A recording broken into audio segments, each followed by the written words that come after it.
तो दोस्तों आज हम पढ़ने वाले क्लास 9 इकोनॉमिक्स का चैप्टर नंबर 1 जिसका नाम है the story of place Palampur. मतलब हम एक ऐसे गांव की कहानी सुनने वाले हैं जिससे हमें बहुत कुछ नया सीखने को मिलने वाला है कि कैसे किसी चीज का प्रोडक्शन होता है और कैसे हम अच्छा प्रोडक्शन कर सकते हैं। और दोस्तों साथ में हम ये भी देखेंगे कि गाँव के लोग आखिर जीते कैसे हैं और वो कमाते कैसे हैं और उनके कौन कौन से कमाने के साधन है। तो चलिए स्टार्ट करते हैं। तो दोस्तों ये कहानी एक गांव की जिसका नाम है पालमपुर। इस गांव में ज्यादातर लोग एक ही काम करते हैं जो कि है फार्मिंग, और कुछ लोग ऐसे भी हैं जो कि फार्मिंग के अलावा अदर वर्क्स भी करते हैं जैसे कि मैन्युफैक्चरिंग, डेयरी, ट्रांसपोर्ट और भी बहुत सारी चीजें। जब हम पालमपुर से 3 किलोमीटर दूर जाते हैं तो हमें एक बड़ा गाँव मिलता है जो की है रायगंज, और रायगंज से थोड़ी ही पास में एक और कस्बा है जिसका नाम है शाहपुर। और ये तीनों एक ही पक्की सड़क से कनेक्टेड है जिसपे कई सारे साधन चलते हैं जैसे कि मोटरसाइकिल, जीप, ट्रैक्टर, ट्रक और कुछ ऐसे भी साधन चलते हैं जैसे कि बैलगाड़ी, टांगा, जिनके ऊपर फार्मर्स कई सारा सामान लादकर एक गांव से दूसरे गांव व्यापार के लिए जाया करते हैं। दोस्तों पालमपुर गांव इतना बड़ा तो नहीं है, फिर भी उसके अंदर अलग अलग जातियों के लगभग 450 परिवार रहते हैं। इनमें से 80 परिवार ऐसे हैं जो कि अपर कास्ट से बिलोंग करते हैं। इनके मकान काफी बड़े बड़े हैं जो कि ईंट और सीमेंट से बने हुए हैं। और दूसरी ओर जो पालमपुर की 1/3 पॉपुलेशन है वो लोअर कास्ट से बिलोंग करती है, जो कि गाँव के कोने में छोटे छोटे घरों में रहती है जिनके घर मिट्टी या घास फूस के बने हुए होते हैं। दोस्तों ऐसा नहीं है कि पालमपुर गांव में कोई सुख सुविधा मौजूद नहीं है,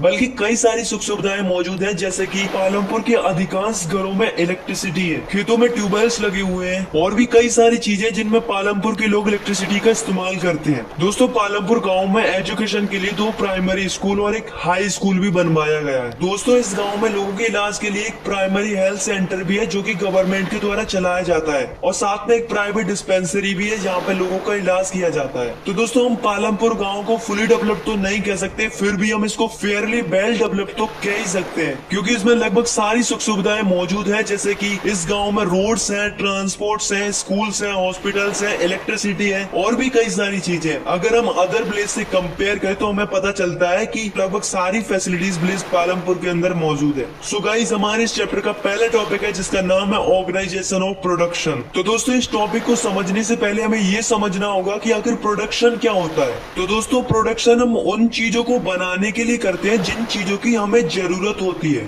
अब दोस्तों ऐसा नहीं है कि प्रोडक्शन अपने आप हो जाता है, बल्कि हमें 4 चीजों की जरूरत पड़ती है किसी भी चीज का प्रोडक्शन करने के लिए। जैसे कि फर्स्ट रिक्वायरमेंट है लैंड। अच्छा आप ही बताओ ज्यादातर चीजों का प्रोडक्शन करने के लिए हमें किस चीज की जरूरत पड़ती है? फैक्ट्रीज की। अब दोस्तों ऐसा तो है नहीं कि हम फैक्ट्रीज को हवा में बनाते हो, फैक्ट्रीज बनती तो जमीन पर ही है ना। अब जैसे मान लो आपको क्रॉप प्रोडक्शन करना है तो क्या हम फसल बिना जमीन के उगा सकते हैं? नहीं ना, पहले तो हमें जमीन ही चाहिए तभी तो हम फसल उगा पाएंगे। तो पहला फैक्टर क्या हो गया? लैंड। मतलब हमें प्रोडक्शन करने के लिए हमें सबसे पहले जिस चीज की जरूरत होती है वो होती है लैंड, और लैंड के साथ अदर नेचुरल रिसोर्सेज की। सेकंड रिक्वायरमेंट पड़ती है हमें लेबर की। अच्छा आप खुद ही सोचो, अगर हमने किसी चीज की फैक्ट्री खोली तो क्या वो अपने आप चलेगी? बल्कि हमें फैक्ट्री को रन कराने के लिए कई सारे वर्कर्स की जरूरत पड़ेगी, और वर्कर्स को ही हम क्या बोलते हैं? लेबर्स। फसल उगाने से लेकर फसल काटने तक भी हमें लेबर्स की जरूरत पड़ती है। यानी कि प्रोडक्शन करने के लिए सेकेंडली किस चीज की रिक्वायरमेंट होती है? लेबर की। थर्ड फैक्टर है फिजिकल कैपिटल, जिसकी हमें सबसे ज्यादा रिक्वायरमेंट होती है। फिजिकल कैपिटल 2 टाइप्स की होती है। पहली होती है फिक्स्ड कैपिटल और दूसरी होती है वर्किंग कैपिटल। अब फिक्स्ड कैपिटल क्या होती है? जैसे कि मशीन्स हो गई, tools, generator, computers, building etcetera etcetera. तो दोस्तों इस टाइप की चीजों को हम क्या बोलते हैं? फिक्स्ड कैपिटल बोलते हैं, क्योंकि इन्हें सालों साल तक इस्तेमाल किया जा सकता है। बल्कि ऐसा नहीं है कि एक बार इस्तेमाल करने के बाद हम दूसरी साल नई मशीन और दूसरी चीजें खरीदते हैं। जैसे मान लो एक ट्रैक्टर है तो क्या हम हर फसल के लिए अलग अलग ट्रैक्टर का इस्तेमाल करते हैं? नहीं ना, बल्कि वही ट्रैक्टर का इस्तेमाल करते हैं हर एक फसल के लिए। तो ये सब क्या है? एक फिक्स्ड कैपिटल है।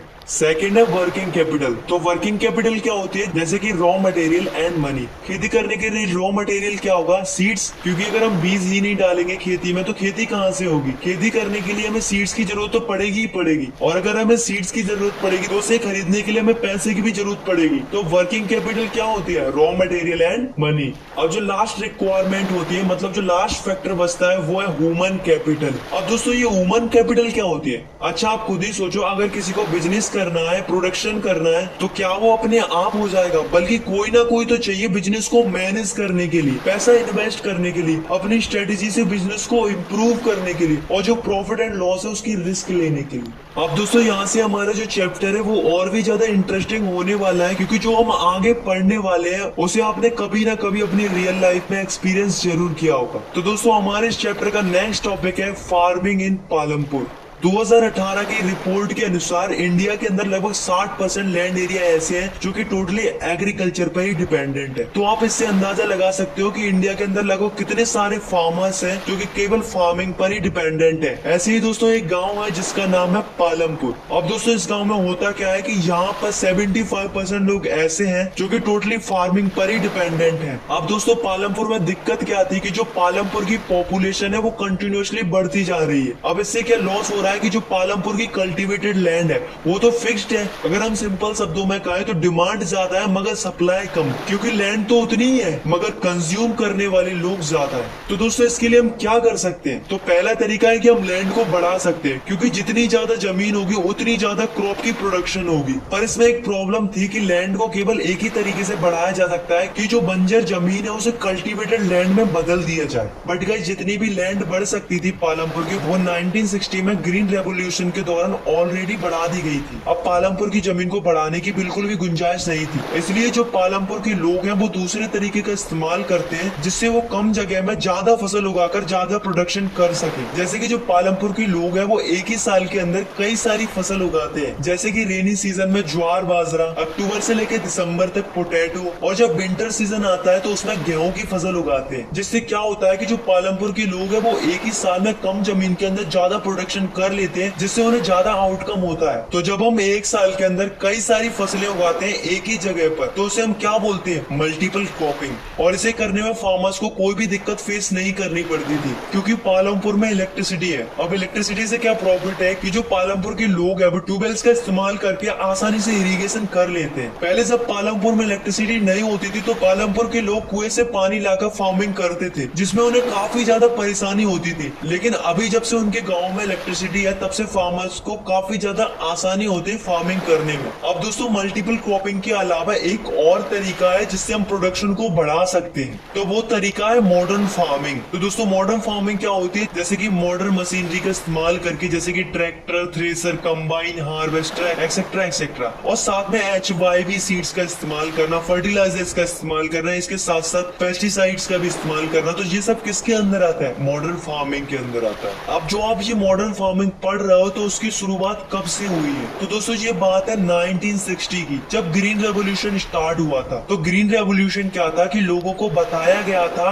कि हमें ट्रेडिशनल फार्मिंग को छोड़ के मॉडर्न फार्मिंग की तरफ बढ़ना चाहिए, जिससे हम कम जमीन के अंदर अच्छी पैदावार कर सके। तो दोस्तों जो मॉडर्न फार्मिंग है उसका इस्तेमाल सबसे पहले इंडिया के अंदर 3 जगहों पर किया गया था। First Punjab, second Haryana and western Uttar Pradesh. इस जगह पर सबसे पहले इस टाइप के HYV सीड्स, पेस्टिसाइड्स का, फर्टिलाइजर्स का और कई सारी मशीनरीज का इस्तेमाल किया गया था। तो दोस्तों इससे फायदा क्या हुआ कि 1916 के बाद की फसल की प्रोडक्शन पहले के कंपैरिजन में 2.5 गुना तक बढ़ गई। तो दोस्तों ऐसा इसलिए हुआ क्योंकि जो मॉडर्न फार्मिंग है उसके अंदर हम HYV सीड्स का इस्तेमाल करते हैं। तो जो HYV सीड्स होते हैं वो ट्रेडिशनल फार्मिंग के कंपैरिजन में काफी ज्यादा उपज देते हैं। जैसे कि आप खुद ही देखो, जब पालमपुर के लोग नॉर्मल सीड्स का इस्तेमाल करते थे तब उनकी जो फसल निकलती थी वो निकलती थी 1300 kg पर हेक्टेयर। अब जब उन्होंने HYV सीड्स का इस्तेमाल किया तब उनकी फसल निकलने लगी 3200 kg पर हेक्टेयर। तो आप देख सकते हो यार कितना अंतर है इसमें। तो दोस्तों यहाँ तक तो ठीक था कि लोगों के लिए मॉडर्न फार्मिंग अच्छी है। तो क्या दोस्तों आपको नहीं लगता कि जो ये मॉडर्न फार्मिंग है उसकी वजह से हमारी जो लैंड है वो सस्टेन करेगी या नहीं करेगी? क्योंकि 1916 से जब से मॉडर्न फार्मिंग आई है तब से हम सब लोगों ने केमिकल्स, फर्टिलाइजर्स का और पेस्टिसाइड्स का काफी ज्यादा इस्तेमाल किया है, जिससे हमारी जो सॉइल है उसकी फर्टिलिटी ही कम हो गई है। और जो मॉडर्न फार्मिंग के अंदर हम जो HYV सीड्स का इस्तेमाल करते हैं उनको ग्रो करने के लिए काफी ज्यादा पानी की जरूरत पड़ती है, जिससे हमारी जो वाटर टेबल है वो काफी ज्यादा डिक्रीज हो गई है। तो ये हमारे लिए और हमारे नेचर के लिए बहुत ही बुरी बात है, क्योंकि एक बार हमने इन रिसोर्सेज को डिस्ट्रॉय कर दिया तो इन्हें रिस्टोर करना इतना आसान नहीं है। तो दोस्तों हमें भी सोचना चाहिए हमारे नेचर के बारे में और हमारी नेचुरल रिसोर्सेज के बारे में, क्योंकि हम बगैर नेचुरल रिसोर्सेज के तो एग्रीकल्चर कर ही नहीं सकते। तो इस पे हमें ध्यान देना चाहिए। तो दोस्तों अब हम देखने वाले हैं कि जो पालमपुर की लैंड है वो किस तरीके से डिस्ट्रीब्यूटेड है पालमपुर के लोगों में। How is land distributed between the farmers of Palampur. Unfortunately Palampur में सब लोगों के पास लैंड नहीं है, बल्कि 450 फैमिलीज में से 150 फैमिली ऐसी है जिनके पास खेती करने के लिए कोई जमीन ही नहीं है। सिमिलरली 240 फैमिलीज ऐसी है जिनके पास 2 हेक्टेयर से भी कम जमीन है, और आखिरी बची हुई केवल 60 फैमिलीज ही ऐसी है जिनके पास 2 हेक्टेयर से ज्यादा जमीन है। तो आप देख सकते हो कि जो पालमपुर में कम लोगों के पास ज्यादा जमीन है, वहीं दूसरी ओर ज्यादा लोगों के पास थोड़ी सी जमीन है। नेक्स्ट है लेबर। तो दोस्तों हमें खेती करने के लिए कई सारी लेबर्स की जरूरत पड़ती है। तो दोस्तों जो लेबर्स होती है उसकी जरूरत ज्यादातर उन्हीं लोगों को पड़ती है जिनके पास ज्यादा जमीन होती है, और जिनके पास कम जमीन होती है, मतलब जो स्मॉल फार्मर्स होते हैं, वो अपनी जमीन को खुद ही कल्टीवेट कर लेते हैं अपनी फैमिलीज के साथ मिलकर। तो जो बड़े फार्मर्स होते हैं, मतलब जिनके पास ज्यादा जमीन होती है, तो वो क्या करते हैं कि लेबर्स को हायर करते हैं फार्मिंग करने के लिए। तो जो लेबर्स होते हैं वो 2 टाइप्स के होते हैं। पहली, जिनके पास बिल्कुल भी जमीन नहीं होती, वो अपनी इनकम जनरेट करने के लिए दूसरों के खेतों में जाकर मजदूरी करते हैं, और दूसरी ऐसी होती है जिनके पास जमीन तो होती है, पर जब वो फ्री रहते हैं तब वो एक्स्ट्रा अर्निंग के लिए दूसरों के खेतों में जाकर काम करते हैं। इसके बदले में उन्हें पैसा मिल जाता है, या फिर काम के अकॉर्डिंग उन्हें गेहूं, चावल या इस तरीके की चीजें उनकी चॉइस के अकॉर्डिंग लेबर्स को दे दी जाती है। नेक्स्ट है कैपिटल। अब कैपिटल क्या होती है? तो दोस्तों कैपिटल का सीधा सीधा अर्थ होता है मनी, यानी कि पैसा। तो जैसा कि हमने देखा कि मॉडर्न फार्मिंग को करने के लिए कई सारी चीजों की जरूरत पड़ती है, जैसे कि HYB seeds, chemical fertiliser, pesticides, machinery जैसे कि ट्रैक्टर, हार्वेस्टर, थ्रेसर, और भी कई सारी चीजें जिनकी हमें जरूरत पड़ती है मॉडर्न फार्मिंग करने के लिए। तो गाइस आप ही बताओ, अगर इतनी सारी चीजों की जरूरत पड़ेगी तो इन्हें अफोर्ड करने में खर्चा भी ज्यादा होगा। तो जो पुअर फार्मर्स होते हैं वो क्या करते हैं कि जो बड़े बड़े फार्मर्स होते हैं, या मनी लेंडर्स होते हैं, या ट्रेडर्स होते हैं, उनसे पैसे उधार ले लेते हैं, और वो स्मॉल फार्मर्स को पैसा भी दे देते हैं, पर बाद में फार्मर्स को उनका काफी ज्यादा इंटरेस्ट चुकाना पड़ता है। तो जो स्मॉल फार्मर्स की खेती होती है उसका पूरा का पूरा पैसा इनका कर्ज ही चुकाने में लग जाता है। ऑन दी अदर हैंड जो अमीर फार्मर्स होते हैं उनके पास ज्यादा जमीन होती है। अब जब ज्यादा जमीन होगी तो ज्यादा फसल उगेगी। तो जो अमीर फार्मर्स होते हैं वो क्या करते हैं कि जो अनाज निकलता है पहले तो उसे अपने खाने के लिए स्टोर कर लेते हैं, फिर बाद में जो कुछ भी अनाज बचता है उसे मार्केट में सेल कर देते हैं, और फिर उसे बेचकर जो पैसे मिलते हैं उन्हें अपनी सेविंग्स में सेव कर लेते हैं, और यही साइकिल रिपीट होती रहती है। और जो अमीर फार्मर्स होते हैं उनकी सेविंग बढ़ती ही जाती है। इसी टॉपिक से रिलेटेड एक क्वेश्चन अराइज होता है, वो होता है कि सरप्लस क्या होता है? Surplus means that an amount that is extra और मोर देन यू नीड। तो इसका सिंपल सा अर्थ होता है कि जो हमारी रिक्वायरमेंट होती है उसको फुलफिल करने के बाद जो बचता है उसे हम सरप्लस कहते हैं। जैसे कि मान लो हमें खाने पीने के लिए बेसिक रिक्वायरमेंट्स के लिए 50 क्विंटल गेहूं की जरूरत पड़ती है,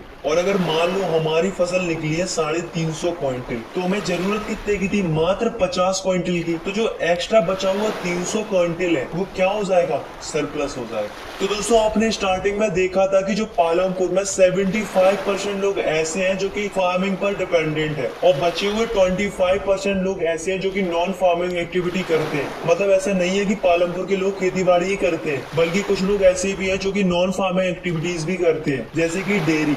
अब डेयरी क्या होती है कि लोग अपनी गाय या भैंसों को पालते हैं, और जो भी उनसे मिल्क प्रोडक्शन होता है उसे रायगंज में जाकर बेच देते हैं, जिससे क्या होता है उनका रोजगार चलता है, और इसी से वो अर्निंग भी करते हैं। दूसरा है स्मॉल स्केल मैन्युफैक्चरिंग इन पालमपुर। तो स्मॉल स्केल मैन्युफैक्चरिंग क्या होती है? जिसमें लोग छोटी स्केल में प्रोडक्शन करते हैं। जैसे कि जो पालमपुर है उसमें कुछ लोग गुड़ मैन्युफैक्चर करते हैं, मतलब गुड़ बनाते हैं, और बनाने के बाद उसे रायगंज और शाहपुर में बेचकर अपनी इनकम करते हैं। थर्ड है शॉपकीपर्स ऑफ पालमपुर। मतलब जो पालमपुर है उसमें ऐसा नहीं है कि लोगों को सामान खरीदने के लिए आसपास के गाँवों में और शहरों में जाना पड़ता है, बल्कि पालमपुर में ऐसी कई सारी दुकानें हैं, जैसे कि किराने की, जनरल स्टोर की, और कुछ दुकानें ऐसी भी है जो कि बस स्टैंड के पास में है। तो जो पालमपुर है उसमें कुछ लोग ऐसे हैं जो दुकानों का सामान बेचकर उससे पैसे कमाकर अपनी लाइफ स्पेंड कर रहे हैं। तो दोस्तों ये भी एक अच्छा एग्जांपल है नॉन फार्मिंग एक्टिविटी का। अब दोस्तों लास्ट है transport of fasting developing sector. तो दोस्तों जैसा कि आप सभी जानते हैं कि जो पालमपुर है वो काफी ज्यादा अच्छे से कनेक्टेड है आसपास के गाँव से और कस्बों से, जैसे की रायगंज और शाहपुर। तो दोस्तों ऐसा नहीं है कि लोग एक गाँव से दूसरे गाँव पैदल ही निकल पड़ते हैं, बल्कि इसके लिए कई सारे लोग हैं जो कि ट्रांसपोर्ट सर्विसेज देते हैं, जैसे कि रिक्शा वाला, टांगा वाला, जीप, ट्रैक्टर, ट्रक और भी कई सारे साधन है जिनको लोग चला के अपनी रोजी रोटी चलाते हैं, जिनसे उन्हें रोजगार मिल जाता है और उनसे उन्हें कमाने का साधन भी मिल जाता है। तो दोस्तों आपके लिए एक नोटिस है कि जो ये पालमपुर की स्टोरी आपने सुनी है, ऐसा गांव रियलिटी में एग्जिस्ट करता ही नहीं है। मतलब ये केवल एक इमेजिनेशन थी। इस कहानी का मकसद केवल इतना ही था कि आपको प्रोडक्शन से रिलेटेड कई सारी चीजों को सिखाना है। अगर मैं आपको ये पहले बता देता तो शायद आप एक रियल लाइफ के इंटरेस्ट के साथ नहीं पढ़ते।